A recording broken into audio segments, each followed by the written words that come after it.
බොරු කියන කොල්ලා. එක දවසක ලස්සන කුඩා ගමක නිමල් කියලා පොඩි කොල්ලෙක් ජීවත් වුණා. නිමල්ට තිබුණේ ගමේ බැටළු රැලක් බලා ගන්න වැඩි. හැම උදේම ඔහු බැටළුවන් අරගෙන කොළපාට කන්දක් පැත්තට යනවා. ඒත් නිමල්ට එකම ගැටලුවක් තිබුණා.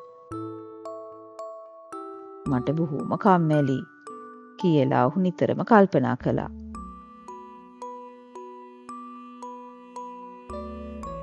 එක දවසක ඔහුට අමාතු අදහසක් ආවා. මම පොඩි විහිළුවක් කරත් කොහොමද කියලා ඔහු hina වුණා.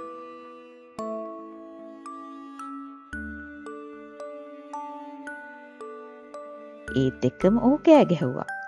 අනේ වෘකෙක් ඇවිල්ලා උදව් කරන්න. ගමේ මිනිසුන් හැමෝම කඩිමුඩියේ කන්ද උඩට දුවගෙන ආවා. කවුදෝ පොල්ලක් අරගෙන ආවා. තවත් කෙනෙක් ගල් අරගෙන ආවා. ඒත් එතන වෘකෙක් නම් හිටියේ නැහැ. නිමල් බඩ අල්ලගෙන hina වුණා. හහහා මම ඔයාලව රැවට්ටුවා. ගමේ මිනිස්සුන්ට ටිකක් තරහ ගියා. බොරු කියන එක හොඳ නෑ පුතේ කියලා වුණ ආපහු ගියා.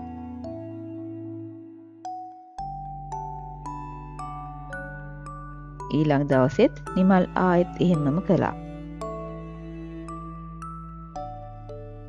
වෘකෙක් බේරගන්න. ගමේ මිනිසුන් නැවතත් දුවගෙන ආවා. ඒත් ආයෙත් වෘකෙක් නැහැ. මේ පාර නම් ගමේ අයට හොඳටම තරහක් ගියා. නිමල් බොරු කියන එක නවත්තන්න. කවදා හරි ඇත්තක් කිව්වත් කවුරුවත් විශ්වාස කරන්නේ නැති වෙයි කියලා වුන් කියා යන්න ගියා. නිමල්ට ඒක විහිළුවක් වගේම හිතුණා. ඒත් ඊළඟ දවසේ ඇත්තටම ලොකු වෘකෙක් කන්ද ඉහළට ආවා. වෘකයා බැටළුවන් පැත්තට හිමින් ගියා. නිමල් බය වෙලා කෑ ගැහුවා. අනේ මේ පාර ඇත්තටම වෘකෙක් උදව් කරන්න. කවුරු හරි එන්න. ඔහු තවත් හයියෙන් කෑ ගැහුවා. අනේ බේරගන්න. ඒත් ගමේ මිනිසු කිසි කෙනෙක් ආවේ නැහැ. ගමේ මිනිසුන් සිතුවා අයියෝ ආයෙත් බොරු කියනවා ඇති කියලා.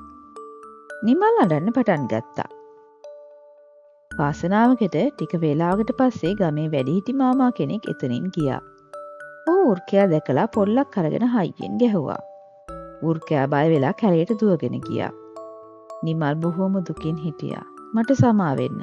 මම බොරු කියන්නේ නැහැ කියලා ඔහු කීවා. එදා ඉඳන් නිමල් කවදාවත් බොරු කීවේ නැහැ. ගමේ මිනිසුන් ආයෙත් ඔහු විශ්වාස කරන්න පටන් ගත්තා. මේ කතාවේ උපදේශය තමයි බොරු කියන කෙනාව අවසානයේ කවුරුත් විශ්වාස කරන්නේ නැහැ කියන එක. ඒ වගේම හැමදාම ඇත්ත කියන එක තමයි හොඳම දේ.